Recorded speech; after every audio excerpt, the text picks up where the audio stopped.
భూమికి 13 కిలోమీటర్ల లోపలికి తవ్విన తర్వాత ఏం కనిపించింది? అంతరిక్షంలోకి వెళ్లి ఎన్నో అద్భుతాలు కనిపెట్టిన సైంటిస్టులు ఇప్పుడు భూమి అడుగున కూడా ప్రయోగాలు మొదలుపెట్టారు. భూమి లోపలికి 13 కిలోమీటర్ల గోతిని ఎందుకు తవ్వారు?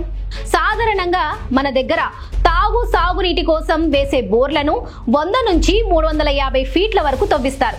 కొన్ని ప్రాంతాల్లో 500 నుండి 600 ఫీట్ల వరకు బోర్లు వేస్తారు. ఇలాంటి బోరి బావులతో పోలిస్తే ఈ రంధ్రం ఎంత పెద్దదో ఊహించుకోవచ్చు. ఇంత లోతైన రంధ్రాన్ని ఎందుకు తవ్వుతుంది? దీనివల్ల ప్రయోజనం ఏంటి? భవిష్యత్తులో ఎలాంటి సంఘటనలు జరగబోతున్నాయి? నిజంగా భూమి కింద నరలోకం ఉందా? అందులో దెయ్యాలు ఉన్నాయని తేలిందా? అవి చేసిన సౌండ్స్ కూడా రికార్డ్ అయ్యాయా? అవి విని ప్రయోగం మధ్యలోనే ఆపేశారా? అసలు భూమి లోపల ఎలా ప్రయోగం చేశారు? ఈ ప్రయోగంలో ఇంకా ఏం బయటపడ్డాయి? మరి వీటన్నిటికీ సమాధానం ఏంటో ఇప్పుడు తెలుసుకుందాం. సో వీడియోని స్కిప్ చేయకుండా ఎండ్ వరకు చూడండి. 1970లో సోవియట్ శాస్త్రవేత్తలు ప్రపంచంలోని అత్యంత విచిత్రమైన మరియు ఆశ్చర్యకరమైన ప్రయోగాన్ని ప్రారంభించారు. భూమి లోపలికి వెళ్లేందుకు ఈ ప్రయోగం చేయగా ఇందుకోసం కోలా పెనిన్సులాని ఎంచుకున్నారు. ఈ ప్రాజెక్ట్ అన్ని రికార్డ్స్ ని బ్రేక్ చేసి భూమి మధ్యలోకి వెళ్లగలదని నమ్మారు. నిజంగానే అది రికార్డ్స్ ని బ్రేక్ చేసింది. ఇప్పటికీ ఆ రికార్డ్ అలానే ఉంది. నేటికి ఈ ప్రయోగం జరిగి దశాబ్దాలు గడిచినప్పటికీ ఈ రోజు కూడా ఇది ప్రపంచంలోని అతిపెద్ద ప్రాజెక్టులలో ఒకటిగా పరిగణించబడుతోంది. ఈ సూపర్ డీప్ బోర్ హోల్ జరుపుతున్న సమయంలో దీనికి సంబంధించి చాలా పుకార్లు మరియు అబద్ధాలు చక్కర్లు కొట్టడం స్టార్ట్ అయ్యాయి. కానీ నిజం ఏమిటి అంటే ఈ వీడియోలో మీకే తెలుస్తోంది. ఈ ప్రాజెక్ట్ ప్రారంభించడానికి ఇక్కడ 20 అంతస్తుల భవనం సిద్ధం చేయబడింది మరియు దాని పని సమయంలో ఈ భవనంలో 3000 మంది కార్మికులు నివసించేవారు. ఆశ్చర్యకరమైన విషయం ఏంటంటే ఈ ప్రాజెక్టులో పాల్గొన్న వ్యక్తులు ఆ సమయంలో రష్యాలోని గొప్ప భూవిజ్ఞాన శాస్త్రవేత్తలు. వాళ్ళకి ఈ విధమైన డ్రిల్లింగ్ ఎలా చెయ్యాలి, అలాగే డ్రిల్లింగ్ సమయంలో లోతుగా వెళ్లే కొద్దీ ఏమి బయటికి వస్తుందనే ఆలోచన కూడా వారికి ఉంది. ఆశ్చర్యకరమైన విషయం ఏంటంటే ప్రతిరోజు తవ్వకం పనులు సూర్యాస్తమయం తర్వాత ప్రారంభించేవారు. ఈ ప్రాజెక్ట్ కంప్లీట్ అవ్వడానికి చాలా సమయం పడుతుందని అందరికీ తెలుసు. డ్రిల్ మిషన్ ఒక హోల్ చేయడం స్టార్ట్ చేసింది. ఇలా డ్రిల్ చేసుకుంటూ 12.2 కిలోమీటర్ల లోతుకి చేరుకుంది. ఈ విజయం అమెరికా మనుషుల్ని అంతరిక్షంలోకి పంపిన దానితో సమానం. భూమి లోపల నరకం ఉంటుందని, ఇలా భూమి లోపలికి వెళ్తే నేరుగా నరకానికి వెళ్తామని, ఆ హోల్ ద్వారా దెయ్యాలు కూడా బయటికి రావచ్చని జనం నమ్మేవారు. 1993లో ఈ ప్రాజెక్టుపై కొనసాగుతున్న పనులు కొంతకాలం ఆగిపోయినప్పుడు ఈ పుకార్లకి మరింత బలం చేకూరింది. శాస్త్రవేత్తలు భూమి లోపల ఉష్ణోగ్రత 100 డిగ్రీలకు మించదని మొదట్నుంచి అంచనా వేస్తూ వస్తున్నారు. కానీ ఈ ప్రాజెక్ట్ ముగిసే సమయానికి లోతైన ప్రదేశంలో ఉష్ణోగ్రత 200 డిగ్రీలకి పైగానే చేరుకుంది. ఇక్కడ ఇంట్రెస్టింగ్ విషయం ఏంటంటే అక్కడి ప్రజలు చెప్పిన దాని ప్రకారం డ్రిల్ కి ఎండ్ పాయింట్ లో ఒక మైక్ ని అమర్చారని, అది కిందకి వెళ్లి అక్కడున్న నరకం యొక్క శబ్దాలను రికార్డ్ చేస్తుందని. నిజానికి ఆ మైక్ ద్వారా చాలా అరుపులు రికార్డ్ చేయబడ్డాయి. ఆ అరుపులేంటో వారికి కూడా అర్థం కాలేదు. అందరూ భయపడ్డారు మరియు ఈ భయం కారణంగా సైట్లోని పనిని నిలిపివేయాల్సి వచ్చింది. చాలా మంది ఈ విషయాలు నమ్మలేదు. కొన్ని రోజుల తర్వాత ప్రశాంతంగా ఉన్నప్పుడు మళ్లీ ప్రాజెక్ట్ ప్రారంభించారు. కానీ 1999లో ఈ తవ్వకం పని శాశ్వతంగా నిలిపివేయబడినప్పుడు భూమి యొక్క లోతైన ప్రదేశంలో ఉష్ణోగ్రత 315 డిగ్రీలు కాగా డ్రిల్ యొక్క ఉష్ణోగ్రత దీనికంటే చాలా రెట్లు ఎక్కువ.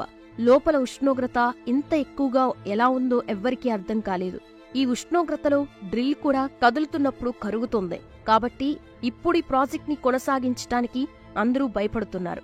ఈ మొత్తం ప్రాజెక్ట్ హెడ్ గూబర్ మ్యాన్ నేటికి ఈ హోల్ గురించి ప్రజలతో చర్చిస్తూ ఉంటారు. అలాగే ఈ హోల్ దగ్గరికి తీసుకెళ్తూ ఉంటారు కూడా. ఇప్పుడు అక్కడ ఆశ్చర్యకరమైన విషయం ఏంటంటే ఆ మైక్ రికార్డింగ్ బయటికి రాగానే మొదట ఈ హెడ్ కి ఎక్కువ భయం వేసింది. తాను ఈనాటికి చెప్పేదేంటంటే పిచ్చి శాస్త్రవేత్తలు గొయ్య తవ్వి దెయ్యాల్ని బయటికి విడిపించారని, తనకి ఇప్పుడు ఏ పని లేక అలాంటి మాటలు చెప్పి తన టూరిస్టుల నుండి డబ్బు సంపాదిస్తున్నారు. కానీ అసలు నిజం వేరే ఉంది. ఇలాంటి తరహా నరకం గురించి చర్చలు ఏప్రిల్ ఫూల్ అంటూ జోకులతో మొదలయ్యాయి. కానీ దాన్ని మరింత ముదురు చేయడమే మీడియా పని. అమెరికన్ వార్తాపత్రికలు కూడా మిర్చి మసాలా కలిపి వార్తాపత్రికల్లో దీన్ని ముద్రించాయి. ఈ విధంగా ఈ పుకార్లు మొత్తం ప్రపంచానికి నిజంగా వ్యాపించాయి మరియు ప్రజలు దీనిని దెయ్యాల గుంతగా నమ్మడం ప్రారంభించారు. కానీ వాస్తవానికి కోలా బోరు బావిలో ఏం జరిగింది మరియు వాస్తవానికి శాస్త్రవేత్తలకి అక్కడ ఏం దొరికిందనే విషయం నిజానికి చాలా సరదాగా ఉంటుంది. మొదటిగా ఇక్కడ వారు కొత్త శాస్త్రాన్ని కనుగొన్నారు. అలాగే చాలా దూరం వెళ్లడానికి కొత్త సాంకేతికతను పొందారు. ఇంత అధిక ఉష్ణోగ్రతల వద్ద కూడా పటిష్టంగా ఉండే వివిధ రకాల శిలలు కనుగొనబడ్డాయి. 1979 వరకు అమెరికా పేరిట ఉన్న పాత రికార్డును ఈ ప్రాజెక్ట్ బద్దలు కొట్టింది. 1983 సంవత్సరంలో ఇది 7.6 మైళ్లు అంటే 12 కిలోమీటర్ల కంటే ఎక్కువ లోతుకెళ్లింది. ఇంకా అందుకు పార్టీ చేసుకునే సమయం వచ్చింది. మాస్కో ప్రాజెక్టు విజయవంతమైందని ప్రకటించింది మరియు ఫలితాలను చూడటానికి ప్రపంచం నలుమూలల నుండి శాస్త్రవేత్తల్ని ఆహ్వానించింది. శాస్త్రవేత్తలందరూ అక్కడ లభించిన రాళ్లను అధ్యయనం చేశారు మరియు అలాంటి రాళ్లని ముందెన్నడూ చూడలేదని చెప్పారు. ప్రపంచం మొత్తం ఇది తెలుసుకోవాలని ఇలాంటి పని చేయడంతో ఈ ప్రాజెక్ట్ మొత్తం సంవత్సరం పాటు ఆగిపోయింది. అయితే ఇక్కడే పొరపాట్లు మొదలయ్యాయి. 1984లో మళ్లీ డ్రిల్లింగ్ ప్రారంభించారు. యాక్చువల్గా ఒక 7 కిలోమీటర్ల ట్యూబ్ ఆ డ్రిల్లింగ్ కి సపోర్ట్ గా ఉంచారు. ఎందుకంటే డ్రిల్ ఆగినా దానికి లూబ్రికేషన్ ప్రాబ్లం రాకుండా ఉండడం కోసం. కానీ దురదృష్టవశాత్తు 1 సంవత్సరం వ్యవధిలో ఈ ట్యూబ్ లోపల మెలితిరిగిపోయింది. 5 ఏళ్ల కష్టం అంతా ఒక్క క్షణంలోనే పోయింది. ఇక మిగిలింది ఒకే ఒక్క పరిష్కారం, మళ్లీ డ్రిల్ ని ప్రారంభించడం. మరియు శాస్త్రవేత్తలు ఈ గొయ్యికి సమానంగా మరొక గొయ్యి తవ్వడం ప్రారంభించారు. మరియు మళ్లీ చాలా సంవత్సరాలు పట్టింది. 1989లో మళ్లీ 12 కిలోమీటర్ల మార్క్ ని దాటారు. దాన్ని లోతైన పాయింట్ వద్ద ఈ హోల్ 7.62 మైల్స్ అనగా 12.2 కిలోమీటర్ల లోతును కలిగి ఉంటుంది.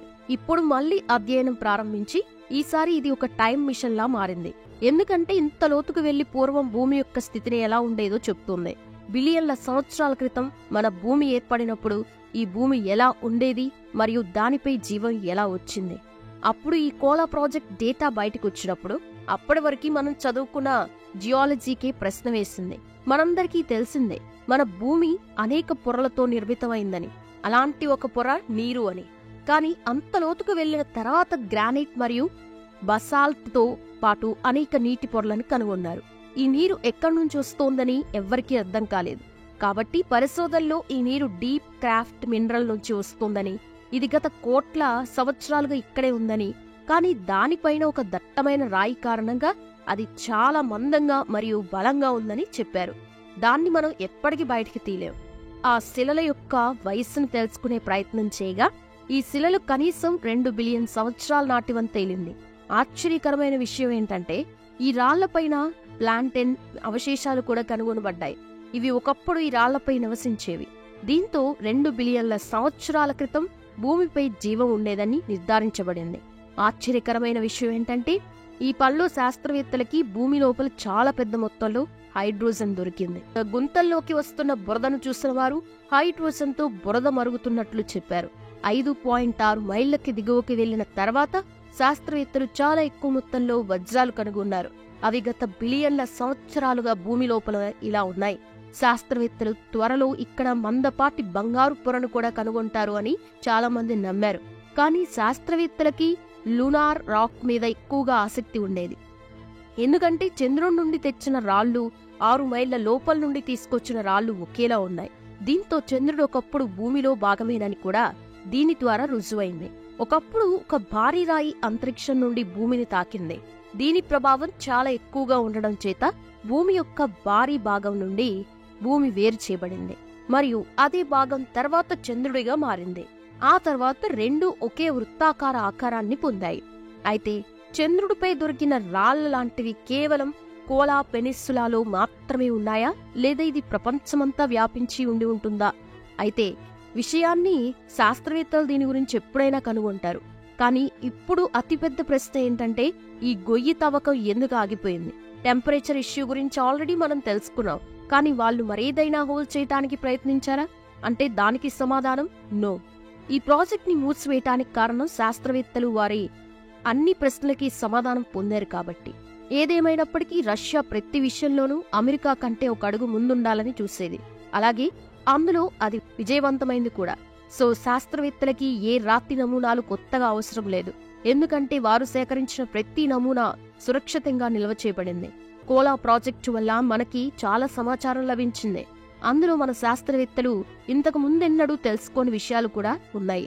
ఇందులో మన భూమి ముందు ఎలా ఉండేదో కూడా తెలిసొచ్చింది. చూసారు కదా ఫ్రెండ్స్, ఈ వీడియోపై మీ అభిప్రాయాన్ని కామెంట్స్ రూపంలో చెప్పండి. వీడియో నచ్చినట్లయితే లైక్తో పాటు షేర్ కూడా చేయండి. మరిన్ని ఇంట్రెస్టింగ్ వీడియోస్ కోసం మా ఛానల్ని సబ్స్క్రైబ్ చేయండి.